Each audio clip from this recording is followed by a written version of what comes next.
O Brasil tem armas de destruição em massa? Essa frase soa absurda, quase uma fake news ou clickbait. Mas será absurdo mesmo? Oficialmente o Brasil não tem. O Brasil é signatário de todos os tratados que proíbem armas nucleares, armas químicas e armas biológicas. Na prática, o Brasil se apresenta como uma potência pacífica, talvez a mais pacífica do mundo, hein? E que defende a desnuclearização do mundo.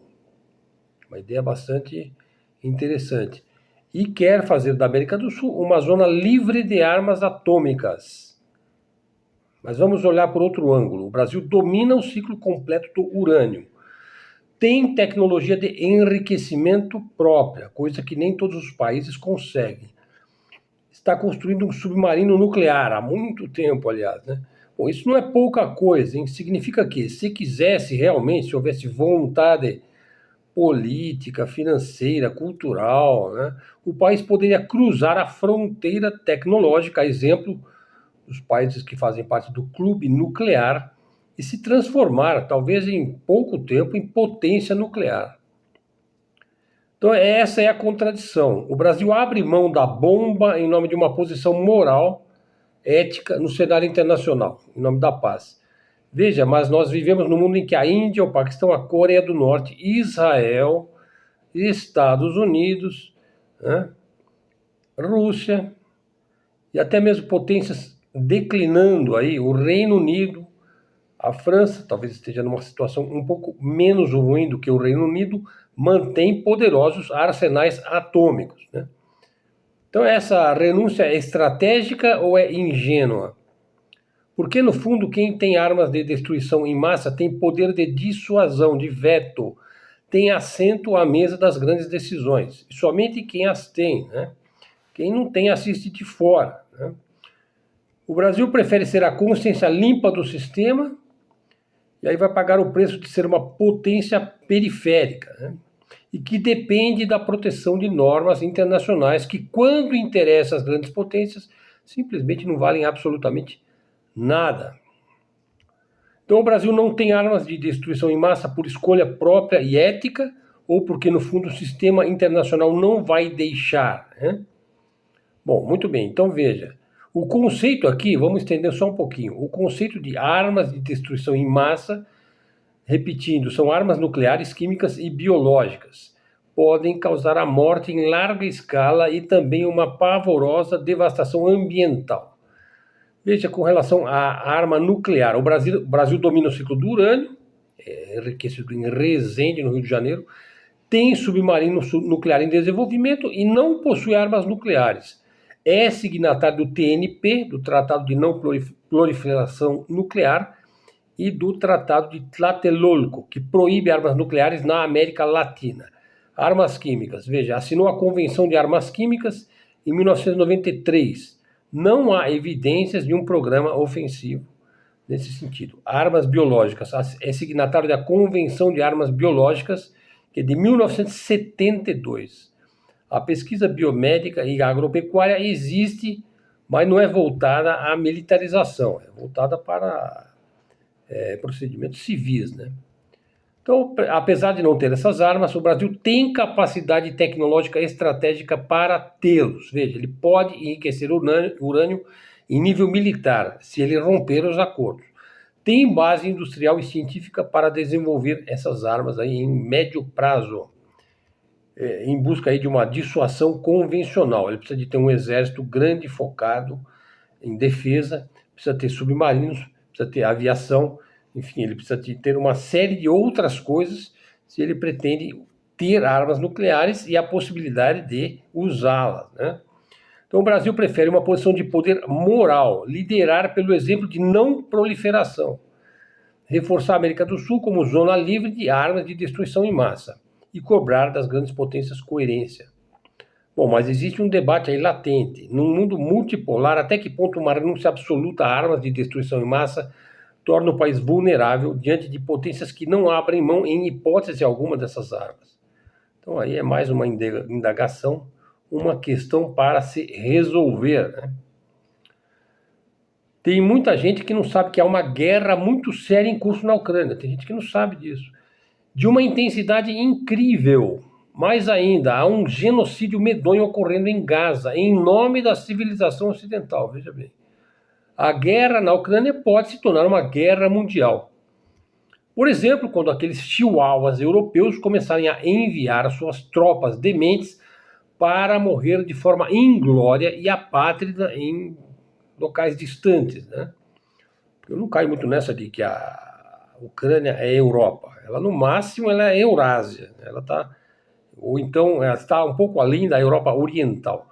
Bom, daí ocorre uma tremenda parada, um desfile militar em Pequim e dá um aviso lá. Olha, nós podemos destruir toda a tua armada global em 20 minutos. Daí a nossa mídia aqui parece que para ela não aconteceu nada, né? Noam Chomsky. Então aqui demos o preâmbulo do nosso vídeo. Vamos falar aqui sobre Noam Chomsky, um dos maiores intelectuais vivos. Ele tem 95 anos.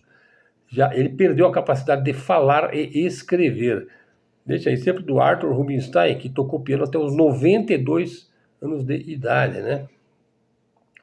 Ele já está com 95, mas já perdeu a capacidade de falar e escrever, ou seja, ele está calado.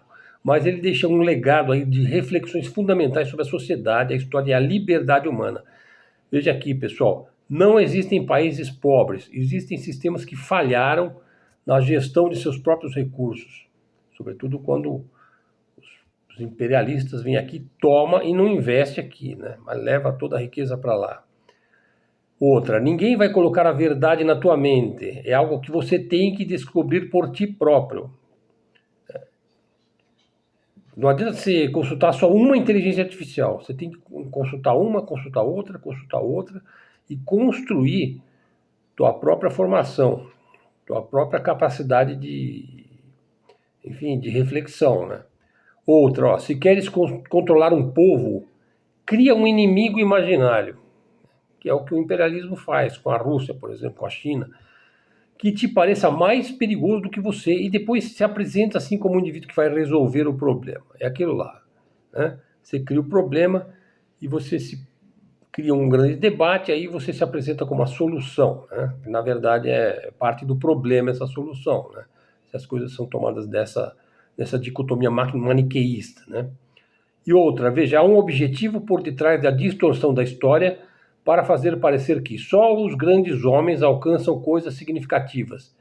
Então, ensina as pessoas a acreditar que não têm poder e que devem esperar pela ação de um grande homem. Veja que ele está dizendo o seguinte, que o que nós temos aí na história é a ideia de que as pessoas têm que acreditar na existência de um Salvador, né? A existência de um Messias, que somente ele vai poder trazer paz e equilíbrio à humanidade. Que essa ideia aí, na verdade, é uma ideia que não se sustenta, né? Porque as pessoas comuns, cada qual tem o seu quinhão, né? O seu destino e a sua missão. É assim que eu penso, né? Eu sou pelo homem comum, né? O homem providencial, vamos dizer, ele é um homem comum que se tornou providencial, né? Outra, veja, o mundo é um lugar misterioso e confuso. Se não estiveres disposto a ficar confuso, tornas-te uma mera réplica da mente de outra pessoa. Foi por isso que eu comecei o vídeo fazendo aquela indagação lá sobre armas de destruição em massa. E você vê que ali eu não tomei nenhuma decisão pró ou contra. Simplesmente eu fiquei confuso, né? Nós queremos isso ou nós não queremos isso? Nós queremos fazer parte do time que terá nos libertado da proliferação das armas nucleares ou nós queremos fazer parte desse clube? O que é mais importante? Veja, é uma decisão que precisa ser tomada, né? Então, assim, o questionamento às vezes é mais importante do que responder aquilo lá de forma superficial e imediatista. Outra, do Chomsky. Para controlar as pessoas, faça-as acreditar que são responsáveis pela sua própria miséria e apresenta-te como seu salvador. Desculpe. Você vê a crítica que se faz à esquerda liberal hoje, né? Ela se apresenta como salvador aí, que já não procede, né? O indivíduo que está na Rua da Amargura hoje, como eu falei no vídeo de hoje, né? O pobre de direita hoje, né? Ele vota na direita, né? Veja, o Ocidente arrepender-se-á um dia de suas ideias superficiais que afastam as pessoas da sua verdadeira natureza. É preciso procurar a religião correta e a crença correta. Isso cabe a cada um, né? Ou seja, o Ocidente já está praticando. Veja, aqui ele está dizendo aqui que o Ocidente já está praticando, decaído, e está praticando uma religião incorreta. Está praticando aí uma série de seitas, né? Coisas que estão crescendo aí à margem da verdadeira religião, que serve para religar, para ligar o indivíduo a si mesmo, ao seu próximo e, sobretudo, a Deus, que é uma coisa que vem de cima para baixo, né? Então, ele não tem que ir mais para baixo, ele tem que ir mais para cima, né? Religião correta e crença correta. Então, aí ele também fez uma crítica contundente ao Ocidente, pois Chomsky é um ocidental, né? Fundamental os pensamentos que ele nos traz aqui. Veja, vamos voltar aqui a um tema aqui da geoeconomia. Veja, a Rússia produz mais ferro e aço do que os Estados Unidos. E a China produz mais de 10 vezes do que a Rússia. Então, voltando àquela coisa do desfile, veja, o recado já foi dado. O desfile foi sobre dissuasão, tema do início do vídeo de hoje, né? O império da usura e da perdição quer destruir a China. Ele precisa de criar esse inimigo, né? E esse império da usura e da perdição, você sabe muito bem, né, que eu estou me referindo aqui ao excepcionalismo, ao destino manifesto, né, à terra prometida, ao povo escolhido. Bom, esse império aí da usura e da perdição está desesperado. Ele estaria planejando um ataque preventivo porque ele sabe que a China vai liderar o mundo. A realidade é a seguinte: a China tem uma enorme capacidade de se defender e de atacar. Ela provou isso daí, pense nisso daí, né? Bom, mas então hoje, assim, nesse debate, né, que eu não trago um tema só, vocês veem que o meu estilo é trazer alguns temas intercalados, né, para gerar a reflexão, mas eventualmente eu faço um vídeo de um tema só, mas ainda vou manter esse formato assim de fazer uma espécie de comentário geral, abordando diferentes temas e depois aprofundando esses temas no decorrer do vídeo. Veja, a destruição mútua assegurada. É isso que nos promete a proliferação nuclear, uma destruição mútua assegurada. Veja, isso daí é a certeza de que o suicídio é um direito humano, né? Quer dizer, nós temos o direito humano de perecer como espécie humana. Veja, aqui eu já estou dando uma dica de que eu tendo a ter o domínio nuclear e, ao mesmo tempo, não ter o direito de usar essas armas, né?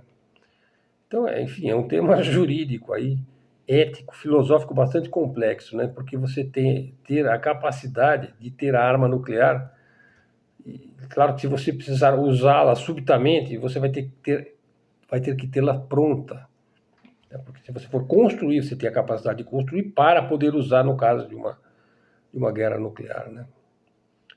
E a sua possibilidade de não ser atacado numa guerra nuclear na América Latina é maior do que você ter uma guerra, ser atacado justamente por ter uma arma nuclear, né? Quem garante que o Estado genocida e sionista, quando vir, o verbo ver, né, para onde o mundo está indo? Para onde o mundo está indo? Ele não vai andar para lá? Será? Veja, os judeus jázaros aí, eles são inimigos da Rota da Seda há séculos. É um inimigo milenar. Isso, inclusive, eu fiz um vídeo sobre esse tema, hein?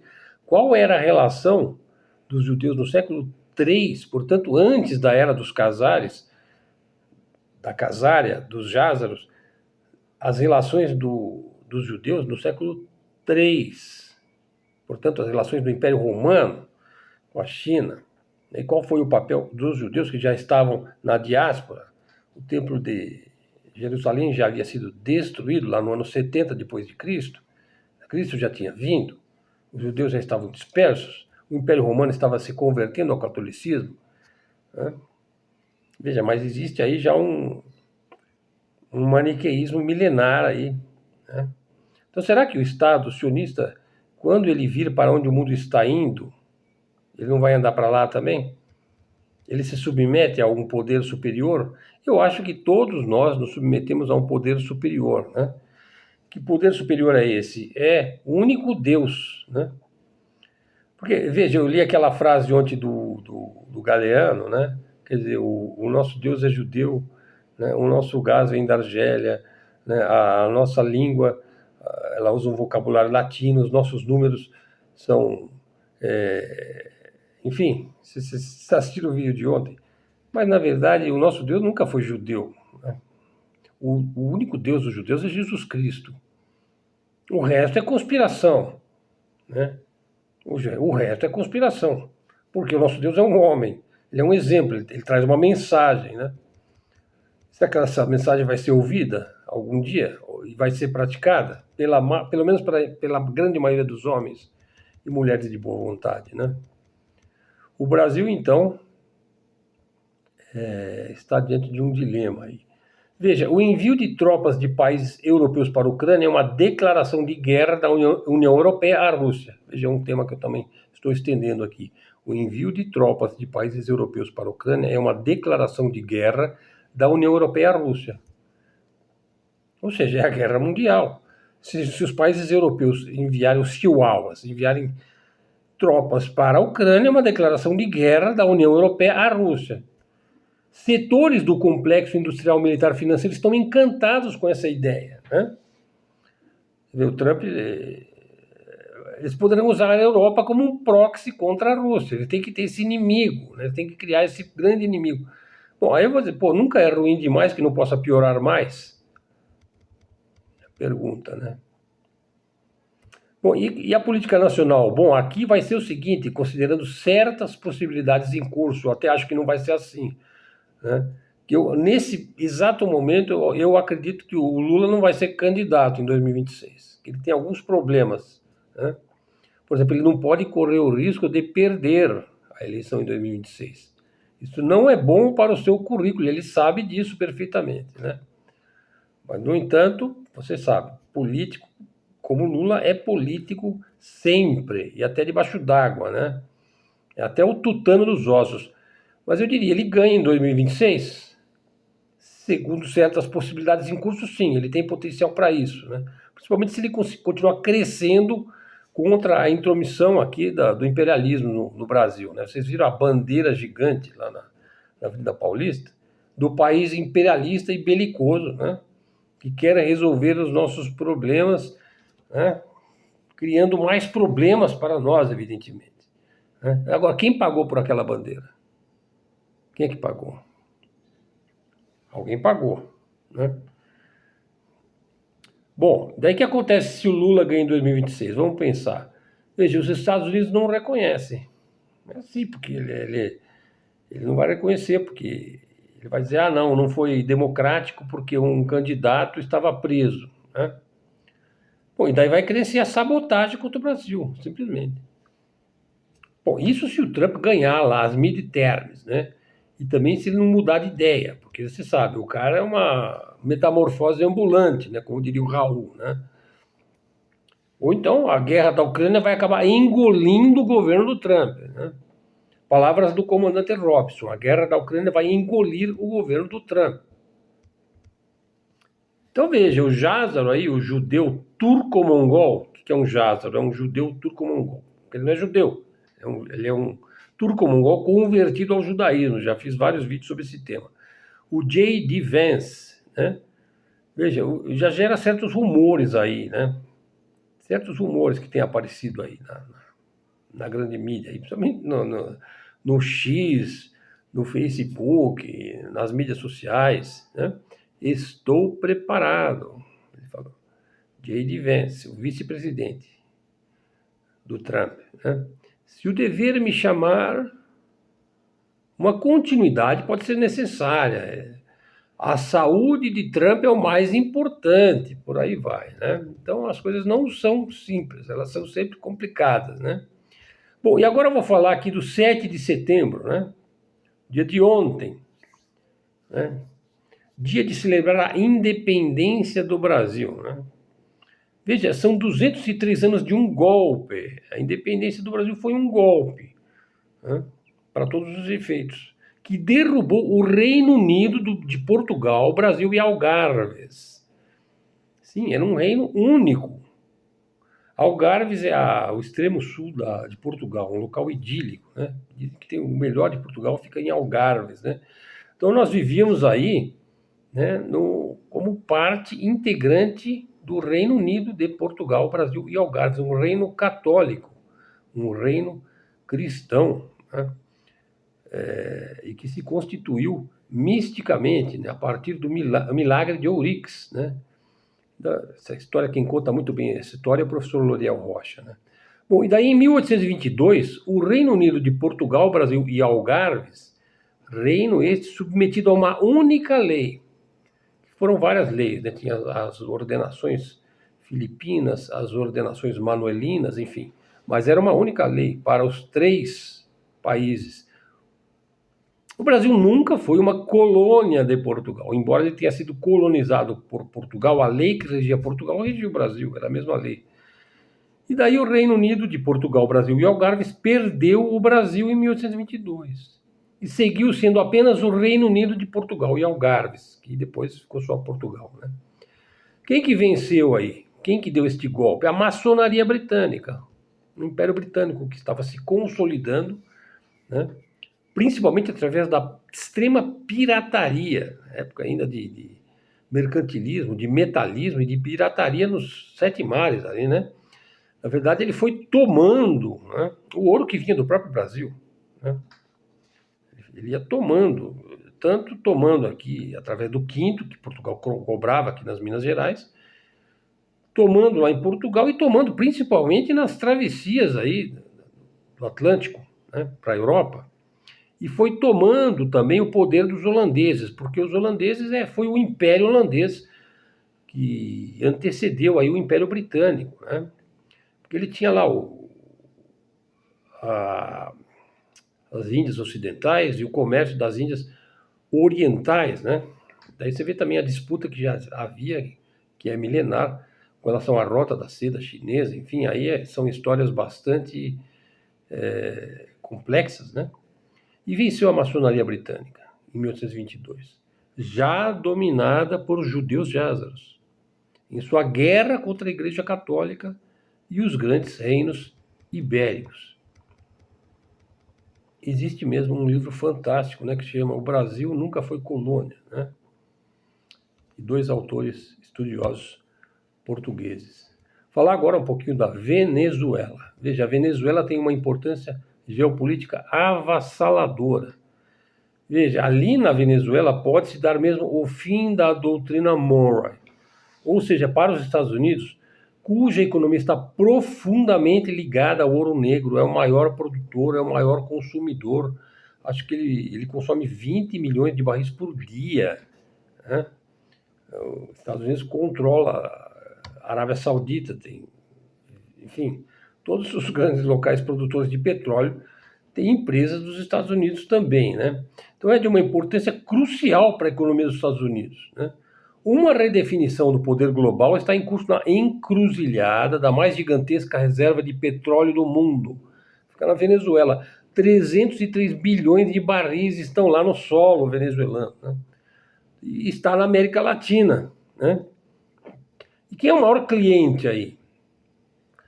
Quem mais investiu em tecnologia, né, de extração de petróleo lá na Venezuela e que recebe aí talvez 40% ou 50% do petróleo venezuelano?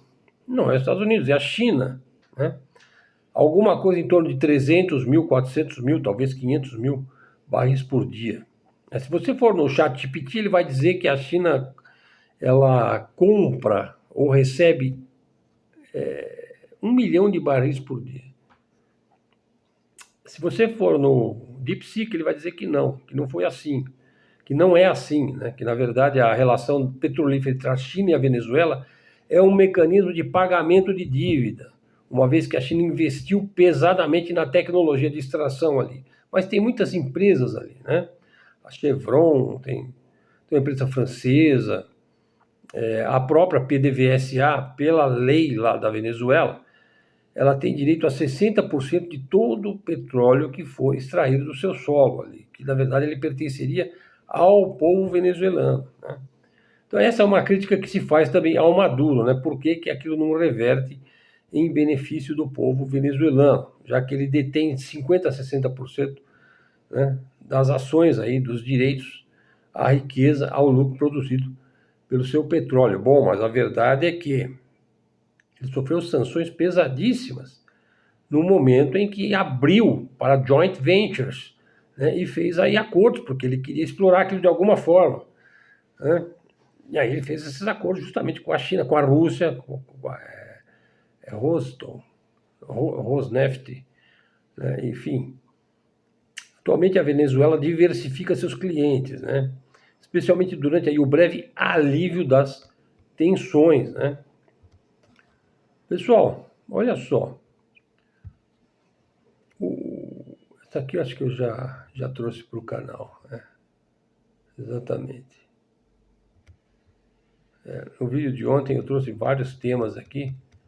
Estou apenas repassando-os. Sim, isso aqui, olha, isso aqui é muito importante, ó. A polarização política. A polarização política ela é algo planejado por engenheiros sociais. Dividir uma sociedade até a guerra civil. Lembra do divide et impera, que era um dos lemas estratégicos lá do Império Romano? Divide et impera.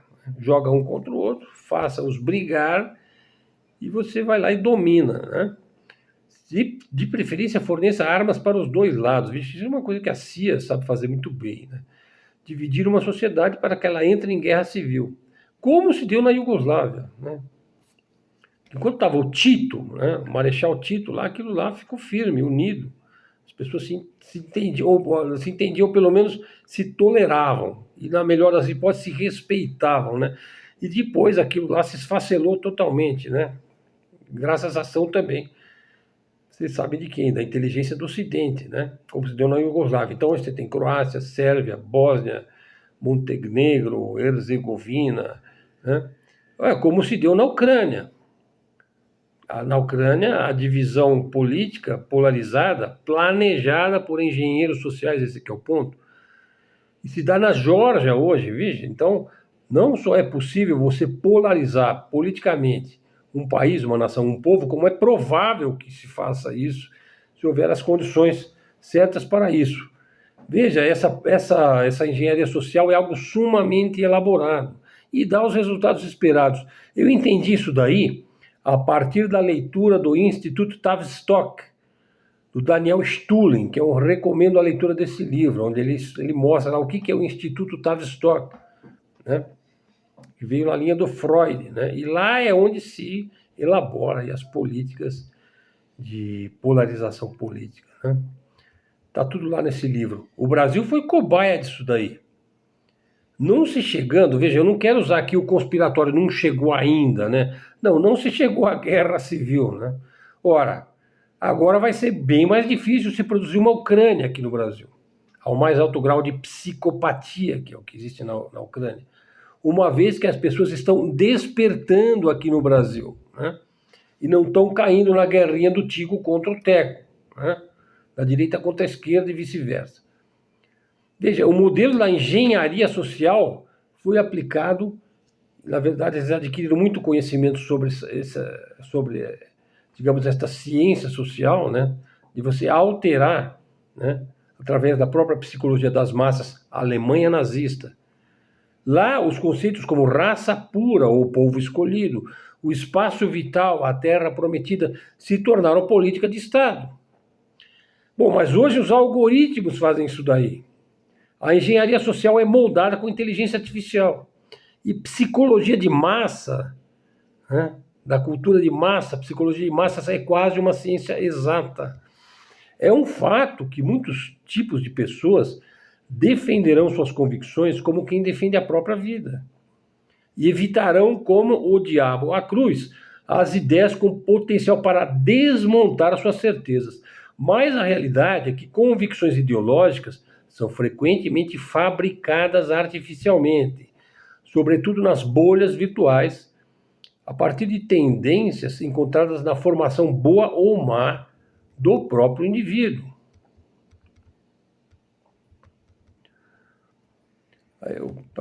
Terminando já aqui o vídeo, pessoal. Veja, o grande negócio do Brasil deverá ser a agricultura familiar. Poderá ter a maior diversificação mundial de todo tipo de alimento, com notável agregação de valor industrial. Bom, aqui é um desejo profundo, né? Preste atenção, nós não comemos soja. A agricultura familiar é mais importante. Um bloqueio naval, por exemplo. Imagina que o Brasil sofre um bloqueio naval aí. Trumpista, né? Significaria o fim da exportação de soja. E lembre-se, nós não comemos soja, né? Eu estava assistindo a entrevista essa aqui é a última de hoje, tá? Eu estava assistindo a entrevista do Kim Kataguiri, a Mara Luque, e concordo com certas ideias defendidas ali, em relação ao combate ao crime organizado. Veja, o crime organizado é um Estado paralelo. Literalmente, ele está representado dentro do Congresso Nacional. E pretende vir a governar o Brasil. Não duvidem disso daí, é isso daí que eles querem, né? O Brasil ser governado pelo crime organizado. Veja, o seu método consiste em impor a sua lei nos territórios que ele já dominou. Ele vai tentando ampliar o seu poder e o seu escopo de ação, né?